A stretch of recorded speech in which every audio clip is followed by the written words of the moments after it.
Hello दोस्तों, स्वागत है आपका सीरीज के तीसरे वीडियो में। ये क्लास 10th साइंस चैप्टर 2 अम्ल क्षारक एवं लवण का तीसरा वीडियो है। इसमें हम लवणों के बारे में समझेंगे। जो पिछले दो वीडियो मैंने बनाए हैं उनमें मैंने अम्ल और क्षारकों के बारे में आपको डिटेल में समझाया है। बट इस वीडियो में हम खाली लवणों के बारे में समझेंगे कि लवण हैं क्या, लवण कितने मतलब लवण से क्या क्या बनते हैं, क्या क्या प्रोडक्ट बनते हैं, इनके बारे में इस वीडियो में हम समझेंगे। तो इस वीडियो को स्टार्ट करते हैं। लवणों के संबंध में अधिक जानकारी। अम्ल प्लस क्षारक एरो लवण प्लस जल। हम जानते हैं कि लवण कैसे बनते हैं। हम जानते हैं कि लवण जो है अम्ल और क्षारकों की अभिक्रिया से करके बनते हैं। एग्जाम्पल से बताऊं, चलो आपको एग्जाम्पल मैंने ले लिया है। अम्ल ले लिया HCl, क्षारक ले लिया NaCl। अभिक्रिया करके क्या बनेगा? लवण बनेगा। लवण क्या मतलब, लवण क्या क्या बनेगा? इनसे बताओ क्या बनेगा लवण। सॉरी दोस्तों, गलत हो गया, NaOH आएगा यहाँ। NaCl नहीं, NaOH। ये NaOH एक क्षारक है, वो NaCl तो गलत हो गया था। बनेगा क्या यहाँ? तो हम जानते हैं क्या, NaCl बनेगा प्लस जल बनेगा अभिक्रिया करके। तो ये NaCl क्या है? लवण है। और H2O मतलब जल है। समझ गए? ये HCl एक क्षारक है, अम्ल है, और NaOH एक क्षारक है। तो अभिक्रिया करके क्या बना? NaCl प्लस H2O, यानी कि लवण और जल बना। सारी कंडीशन इस कंडीशन को फॉलो करेंगी। जितनी भी अभिक्रिया हैं, अगर वे अम्ल और क्षारक उन अभिक्रियाओं में मिल रहे हैं तो आगे लवण और जल मिलेगा। समझ गए? आगे बढ़ते हैं। तो दोस्तों देखते हैं ये लवण परिवार क्या होता है। तो लवण परिवार के बारे में कुछ नीचे लिखा हुआ है। समान धनात्मक या ऋणात्मक मूलों वाले लवणों को एक ही परिवार का कहा जाता है, जैसे NaCl व KCl। यानी कि जिन फॉर्मूलों में मूलक समान होते हैं, जैसे इधर Cl है तो इधर भी Cl है, यानी कि ये एक ही मूलक के हैं, एक ही मूलक के ऋणात्मक और धनात्मक मूलक के हैं ये। तो यानी कि ये एक लवण परिवार के हैं, एक ही परिवार के सदस्य हैं। जैसे हमारे घरों में होते हैं नहीं, परिवार होते हैं, ताऊ का परिवार, चाचा का परिवार, ऐसे ये परिवार के हैं। ये परिवार के एक ही परिवार के सदस्य हैं, लवण परिवार के सदस्य हैं ये। आगे बढ़ते हैं। अब देखते हैं कि लवणों का पीएच क्या होता है। हमने जब क्षारक पढ़े थे तो हम जानते थे कि क्षारक के पीएच के बारे में हमने पढ़ा था। क्षारक का पीएच 7 से ऊपर होता है। और हमने अम्लों के पीएच के बारे में पढ़ा था कि अम्लों का पीएच 7 से कम होता है। अब ये लवणों का पीएच क्या होगा? अब हम लवणों के पीएच के बारे में पढ़ेंगे कि लवणों का क्या पीएच होता है। तो देखते हैं क्या होता है। सभी लवणों का पीएच इस बात पर निर्भर करता है कि वह किस प्रकार के अम्ल व क्षारक से बने हैं। इस बात को नीचे दी गई सारणी से समझें। अब जो लवण किससे बनते हैं? लवण बनते हैं आपके अम्लों से और क्षारकों से। हमने भी देखा था ना, अम्ल ये रहा, देखो एग्जाम्पल, अम्ल ये रहा और क्षारक ये रहा। अभिक्रिया करके लवण बनते हैं और जल बनते हैं। अम्ल किससे बनते हैं? यानी कि लवण किससे बनते हैं? अम्लों से और क्षारकों से। तो जो लवण का पीएच है, इस लवण का पीएच इन दोनों के पीएच पर मैं वो करेगा, बेस रहेगा उसका कि इनका पीएच क्या है। जो इनका पीएच होगा उससे थोड़ा बहुत आगे पीछे ही इसका पीएच होगा। तो नीचे सारणी दी हुई है, उससे समझते हैं। तो इस सारणी में क्या दिया हुआ है? अम्ल की प्रकृति, परवल अम्ल। क्षारक की प्रकृति, इधर की साइड क्षारक की प्रवृत्तियां हैं और इधर की साइड अम्ल की वो है प्रवृत्तियां। इधर पीएच उदाहरण है। सारणी समझ गए? अब देखते हैं सारणी में है क्या। तो परवल अम्ल प्लस परवल क्षारक, पीएच बराबर 7 आ जाएगा। उदाहरण NaCl। यानी कि इसका मतलब समझो, यदि कोई परवल अम्ल मिलेगा और कोई परवल क्षारक मिलेगा तो जो लवण बनेगा उसका पीएच 7 होगा। समझे नहीं समझे? यानी कि जब ये वो पीछे जो आपको मैं भी समझाता हूँ। मैंने अभी आपको पीछे ये फॉर्मूला बताया था, ये वाला फॉर्मूला, अम्ल प्लस क्षारक एरो लवण प्लस जल। अब ये क्या कहना चाह रहा है? ये कहना चाह रहा है ये कि यदि जो ये वाला जो अम्ल है ये परवल है और ये वाला जो क्षारक है ये परवल है, तो जो लवण बनेगा उसका पीएच मान 7 होगा। समझ गए? उदाहरण है NaCl। ये NaCl जो है वो परवल अम्ल और परवल क्षारक से बनता है। और K2SO4 भी यही एग्जाम्पल, इसका एग्जाम्पल है। K2SO4 जो है वो परवल क्षारक एवं परवल अम्ल के संयोग से बनता है। समझ गए? यानी कि परवल क्षारक और परवल अम्ल मिलेंगे तो जो लवण बनेगा उसका पीएच मान 7 होगा। समझ गए, बहुत आसान है। आगे देखते हैं। प्रबल अम्ल प्लस दुर्बल क्षारक, एरो 7 से कम।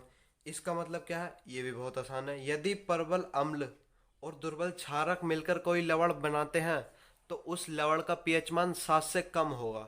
यानी कि वह जो लवण बनेगा वो थोड़ा अम्लीय बनेगा। क्यों बनेगा अम्लीय? क्योंकि प्रबल अम्ल उसके साथ मिल रहा है परंतु और जो दुर्बल क्षारक मिल रहा है। क्षारक जो है दुर्बल है और अम्ल जो है प्रबल है।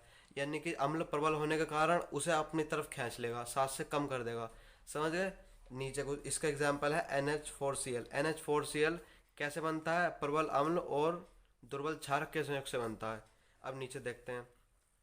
दुर्बल क्षारक, दुर्बल अम्ल प्लस प्रबल क्षारक, एरो 7, इसका पीएच मान होगा 7 से अधिक। एग्जाम ये है आपका Na2CO3।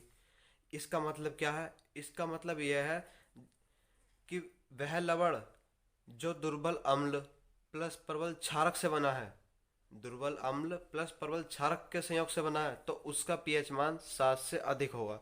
मैंने आपको प्रबल अम्ल और दुर्बल अम्ल वगैरह वगैरह के बारे में वीडियो नंबर 1 में बता चुका हूँ। अगर वो नहीं देखे तो पहले जाकर वो देख लें, तो आपको सब समझ में आ जाएगा कि प्रबल अम्ल क्या होते हैं, दुर्बल अम्ल क्या होते हैं। इस वीडियो में वो बात नहीं बताने का हूँ। समझ गए? तो यदि वह लवण जो दुर्बल अम्ल और प्रबल क्षारक के संयोग से बना है तो उसका पीएच मान 7 से अधिक होगा। क्यों होगा अधिक? क्योंकि वह प्रबल क्षारक के उसमें जो क्षारक है वो प्रबल है और जो अम्ल है वह दुर्बल है। तो जो प्रबल क्षारक है वो उसको अपनी तरफ खींच लेगा। समझ गए? अब आगे देखते हैं। यह है दुर्बल अम्ल प्लस प्रबल क्षारक। चौथी कंडीशन ये है। इसका मतलब क्या है? यदि वह कोई लवण दुर्बल अम्ल और दुर्बल क्षारक से मिलकर बना है तो उसका पीएच मान 7 होगा। बहुत आसान है। इसका भी एग्जाम्पल ये रहा, CH3COONH4। समझ गए?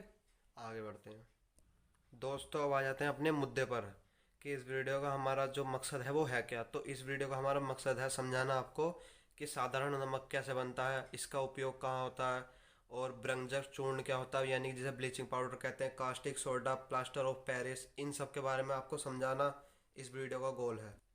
तो स्टार्ट साधारण नमक से करते हैं। किस नमक से? जिस नमक को हम घर पर खाते हैं। कि वो बनता कैसे है, जिसका फॉर्मूला क्या हो, जैसा नमक को हम घर पर कैसे खाते हैं, मतलब खाते हैं, उसका फॉर्मूला होता है NaCl और इसका रासायनिक नाम होता है सोडियम क्लोराइड। देख रहे हो आप साधारण नमक।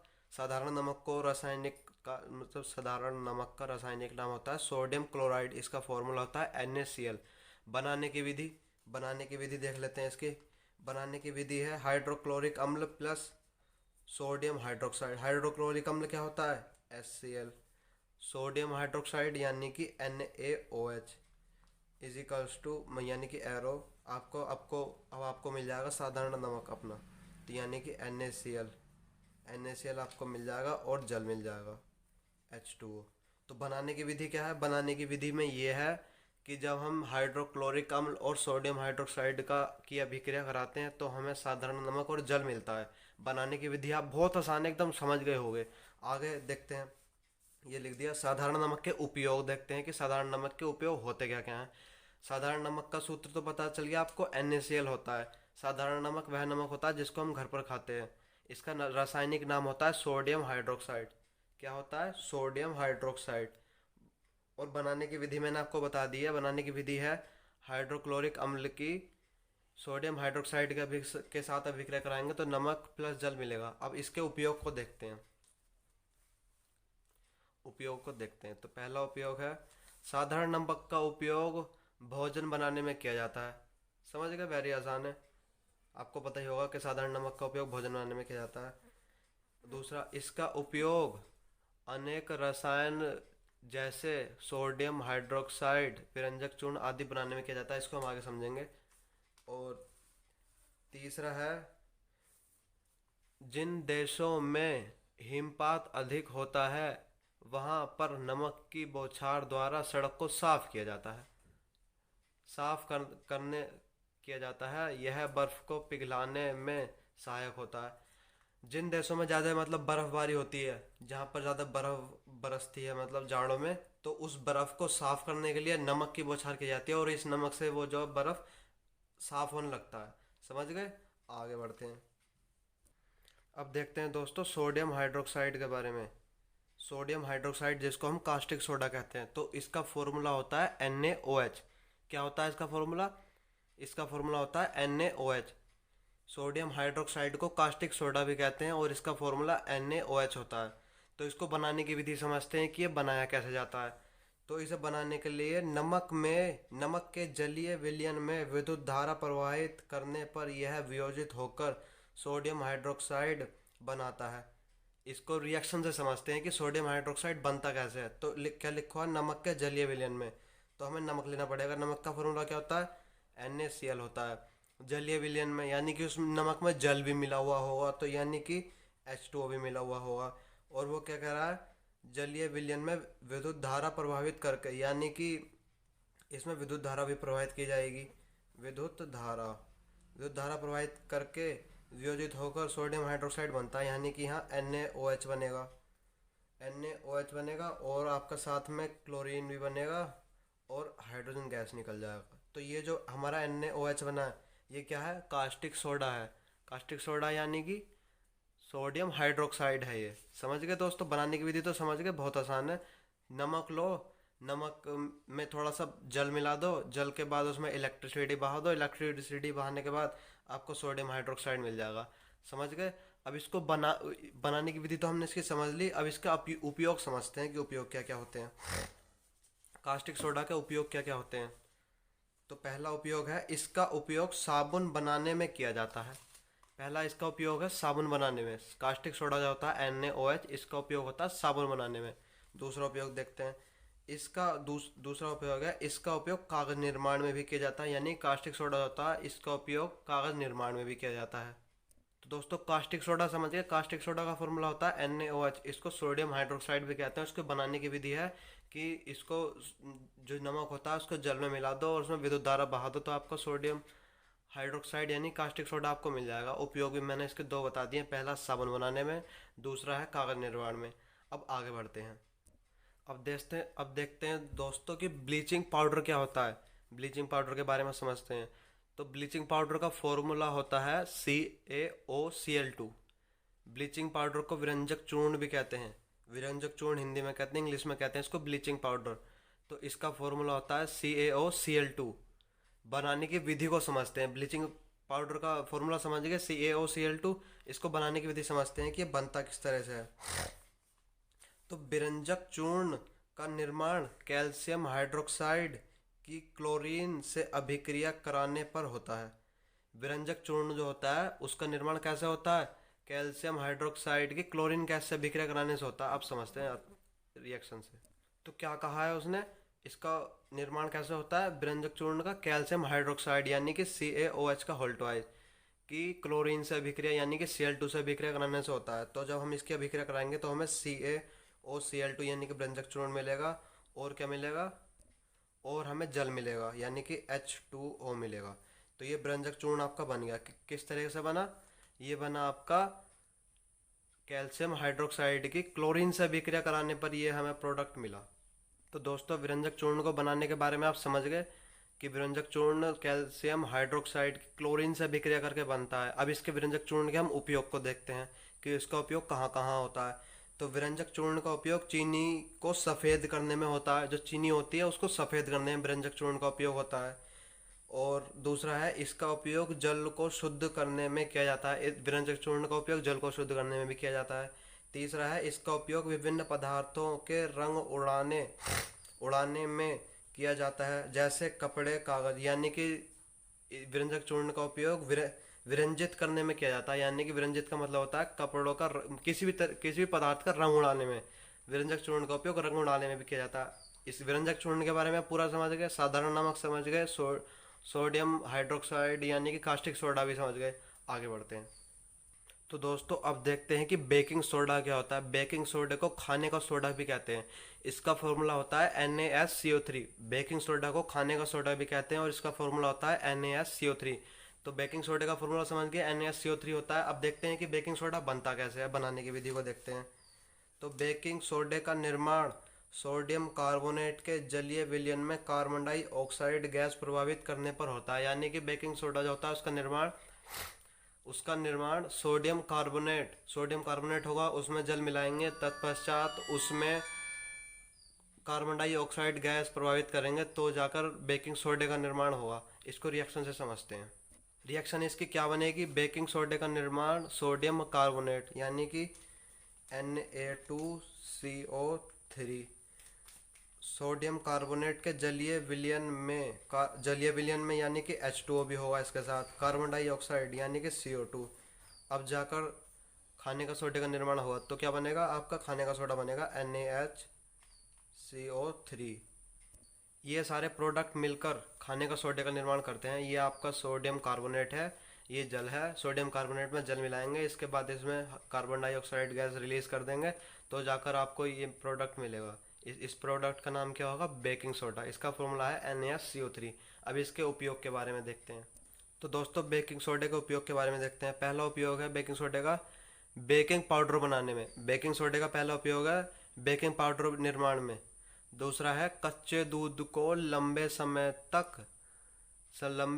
तक फटने से बचाने के लिए। जो बेकिंग सोडा होता है, बेकिंग सोडा होता है वो कच्चे दूध को फटने से रोकता है। यदि उस दूध में बेकिंग सोडा मिलाते हैं तो वह फटने से रुक जाता है। क्यों रुक जाता है? क्योंकि बेकिंग सोडा होता है वो थोड़ा क्षारीय होता है, और जो दूध फटता है वो किसके कारण फटता है? अम्ल के कारण। तो जब उसमें हम क्षार मिला देते हैं तो वो क्षार उस अम्ल के प्रभाव को खत्म कर देता है। समझ गए? और तीसरा इसका उपयोग होता है पेट की अम्लता को दूर करने में। बेकिंग सोडा जो होता है हमारे पेट में जो गैस एसिडिटी बन जाती है उसको खत्म करने में भी बेकिंग सोडे का उपयोग होता है। बेकिंग सोडा समझ गए? आगे बढ़ते हैं। अब दोस्तों देखते हैं कि धोने का सोडा क्या होता है।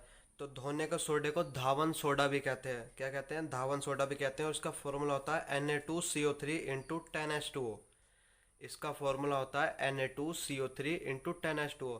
धोने का सोडे का फॉर्मूला होता है Na2CO3 इंटू 10H2O। दोस्तों आपको इनको याद भी रखना है। साधारण नमक का फॉर्मूला, सोडियम हाइड्रोक्साइड का यानी कास्टिक सोडे का, व्यंजक चूर्ण का, बेकिंग सोडे का, इनका सबको आपको फॉर्मूले भी याद रखने हैं। दोस्तों ऐसा नहीं कि पढ़ के छोड़ दिया, इनको याद रखना बहुत ज़रूरी है। और बनाने की विधि भी आपको आनी चाहिए, ज़रूरी है वो भी। तो धोने का सोडा यानी कि धावन सोडे का फॉर्मूला क्या होता है? Na2CO3 into 10H2O। अब इसको बनाने की विधि देखते हैं कि बनाने की विधि क्या होती है। तो बेकिंग सोडे को गर्म करके सोडियम कार्बोनेट प्राप्त किया जा सकता है। सोडियम कार्बोनेट के पुनः क्रिस्टलीकरण से धोने का सोडा प्राप्त किया जाता है। इसको रिएक्शन से समझते हैं। तो इसने क्या कहा है? बेकिंग सोडे को गरम करके सोडियम कार्बोनेट प्राप्त किया जा सकता है। सोडियम बेकिंग सोडा ये है आपका NaCO3। इसको गर्म करेंगे तो आपको सोडियम कार्बोनेट मिल जाएगा Na2CO3 plus H2O plus CO2। ये आपको मिल गया। अब वो क्या कह रहा है? सोडियम कार्बोनेट के पुनः क्रिस्टलीकरण। इसका मतलब क्या हुआ? क्रिस्टलीकरण का मतलब क्या हुआ? Na2CO3 प्लस इस H2O को 10H2O में बदल दें तो ये हो गया इसका क्रिस्टलीकरण। क्रिस्टलीकरण से धोने का सोडा प्राप्त होता है। जब हम यह अभिक्रिया कराएंगे बाद में तो हमें धोने का सोडा मिल जाएगा यानी कि Na2CO3 इंटू 10H2O। समझ गए दोस्तों? Na2CO3 इंटू 10H2O हमें मिल जाएगा इसके क्रिस्टलीकरण के। पहले इसको गर्म कर देंगे, ये हमें मिल जाएगा। इन दोनों को उठा के यहाँ रख देंगे, H2O में 10 जोड़ देंगे, हमें ये मिल जाएगा। बनाने की विधि समझ गए धोने के सोडे की, यानी धावन सोडे की बनाने की विधि समझ गए। अब इसके उपयोग को देखते हैं। तो दोस्तों धावन सोडे के उपयोग को देखते हैं। पहला उपयोग है वस्त्र धुलाई के लिए अपमार्जक के निर्माण में। अपमार्जक मतलब डिटर्जेंट पाउडर। जो डिटर्जेंट पाउडर होते हैं, उन जो सरफ होते हैं, उन सरफ बनाने में धावन सोडे का उपयोग होता है। दूसरा है घरों की साफ सफाई में भी धावन सोडे का उपयोग होता है। तीसरा है जल की कठोरता को दूर करने के लिए। जल की कठोरता को दूर करने के लिए भी धावन सोडे का उपयोग होता है। धावन सोडे के उपयोग समझ गए। अब आगे बढ़ते हैं। अब देखते हैं दोस्तों प्लास्टर ऑफ पेरिस के बारे में। मुझे तो इसका नाम बहुत पसंद है, प्लास्टर ऑफ पेरिस। इसका फॉर्मूला होता है ये रहा इधर इसका formula CaSO4 into half H2O। Plaster of Paris का फॉर्मूला होता है CaSO4 इंटू हाफ H2O। समझ गए? फॉर्मूला समझ गए। बनाने की विधि समझते हैं। तो इसके बनाने की विधि, यदि जिप्सम यानी कि CaSO4 इंटू 2H2O को 373 केल्विन पर गर्म किया जाए तो यह जल के अणुओं का त्याग करके प्लास्टर ऑफ पेरिस का निर्माण करता है। यानी कि जिप्सम को गर्म करना है हमको। जिप्सम का फॉर्मूला होता है CaSO4 इंटू 2H2O। यानी कि CaSO4 इंटू 2H2O को हम 373 केल्विन पर गर्म करें, 373 केल्विन पर गर्म करें तो हमें क्या मिलेगा, प्लास्टर ऑफ पेरिस मिलेगा। यानी कि CaSO4 इंटू हाफ H2O ये मिलेगा, प्लस इधर 3/2 H2O जो है वो भाप बन के उड़ जाएगा।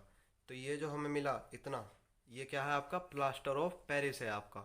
इसकी हमको ज़रूरत थी। तो कैसे मिला हमको ये जिप्सम है। जिप्सम को हमने जब 373 केल्विन पर गर्म करा तो हमें प्लास्टर ऑफ पेरिस मिला। बनाने की विधि समझ गए, अब इसके उपयोग देखते हैं। तो प्लास्टर ऑफ पेरिस का पहला उपयोग है, इसका उपयोग टूटी हुई हड्डियों को जोड़ने के लिए किया जाता है। यानी कि प्लास्टर प्लास्टर के जब इसमें हम नाम बोलते हैं तो इसका नाम में प्लास्टर आता है, तो इससे आप समझ जाना कि प्लास्टर का मतलब जोड़ना होता है। तो इसका उपयोग टूटी हुई हड्डियों को जोड़ने के में किया जाता है, समझ गए। तो दूसरा उपयोग देखते हैं। दूसरा उपयोग है, इसका उपयोग मूर्ति बनाने में एवं मूर्ति बनाने में सजावटी सामान आदि बनाने में किया जाता है। जो प्लास्टर ऑफ पेरिस होता है इसका उपयोग मूर्तियों को बनाने में भी किया जाता है। और इसका फॉर्मूला क्या होता है, CaSO4 इंटू हाफ H2O। समझ गए दोस्तों। तो अगर वीडियो पसंद आई हो तो वीडियो को लाइक करें और मेरे चैनल को सब्सक्राइब करें। मिलते हैं नेक्स्ट वीडियो में, तब तक पढ़ते रहें।